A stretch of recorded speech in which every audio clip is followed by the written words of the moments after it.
You're a scorer and you cannot get space. When they're all over you, the frustration's mounting. You can't get your rhythm. Look at the length on it. Alexander Walker and right now, this is where the frustration from Murray is coming from. When you're a scorer and you cannot get space. When they're all over you, the frustration's mounting. You can't get your rhythm. look at the length on it. Alexander Walker and right now, this is Coach Andy Kalingin, ang tanong, ano po masasabi nyo sa itong video na Minnesota defense na nakakagulat sa lahat? Ang ending, tinambakan ang defending champion Denver Nuggets kalaban, tinalo pa nilang Lakers, swept sunip nila last year, ngayon almost swept na naman. So again, anong masasabi mo nitong video na to? At saka yung kakagulat na tambak na panalo na sa game 2, wala pa si Rudy Gobert. Okay? Mga guys, way hungaw boys, ito pong masasabi ko. Una, superb. Hats off to the coach and the coaching staff. Hindi ko nga kilala anong pangalan nitong coach eh. Bagong mukha eh. Kasi I'm not keen into basketball or NBA nowadays, lalo na regular season kasi medyo pangit na nga eh, parang PBA eh. Wala nang aura. Although playoffs ngayon, that's why medyo taas na yung intensity. Taas na yung basketball level. Kasi seryoso na eh. Now, so ang sagot is coaching. Yung coaching staff, kasi hindi lang yung isang coach. Of course, me as a coach, pinupuyatan ko yan kasi ako lang mag-isa. Pero sa NBA, kung tingnan mo, parang mas marami pa nga coaches kaysa players eh. May personal coach pa yan, may psychologist and so on and so forth.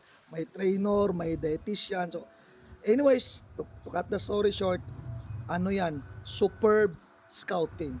So, it emanates from the coaching level. And of course, inputs ng mga players, pwede sila magbigay. As a whole, report yan. Superb scouting. Okay? To be clear, superb scouting. And after the superb scouting, eto na, papasok ang superb or best execution. Kahit, pasensya, medyo mausok yung daan. Kahit number 1, goods na tayo sa the best na scouting. But kahit anong report yan, scouting report, at the end of the day, pag hindi ma-execute, wala tayo. Useless rin yan lahat. So, in other words, execution ang importante. But nag-umpisa sa scouting. Sa pag-scout ng like tendency ni Morey, i-dissect natin. Kung tingnan mo, tinawag na siya na Mr. Clutch. So, gusto niyang offense or tira, lalo na in-game.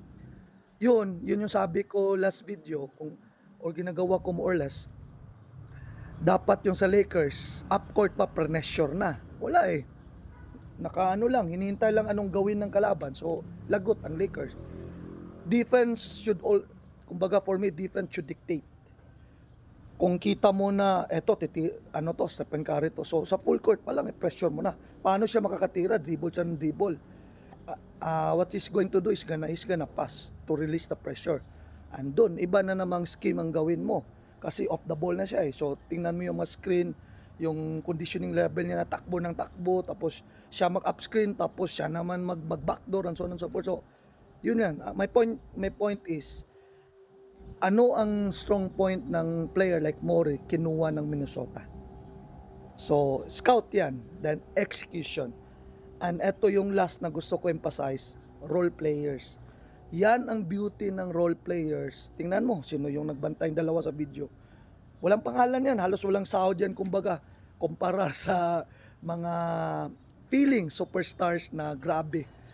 Millions in dollars, kung sa peso yan, billions na yan, billion or billions na income. My point is, okay lang yung star na down to earth pa rin, nag-execute, pero yung star na siya na nagko-coach, hindi na nakikinig sa coach, kinukuha na niyang board sa coach, kumbaga, siya na lang mag-coach.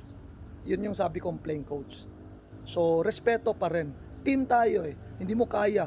Kung sa boxing yan, ikaw suntok, ikaw pa, pag may sugat, ikaw pa magko-coach or doktor. Part yan ng coaching staff yung doktor eh.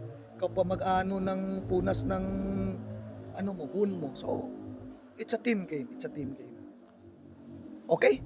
Kasi 5 minutes na. Until next time. Ha? Sige. Pindot lang kayo.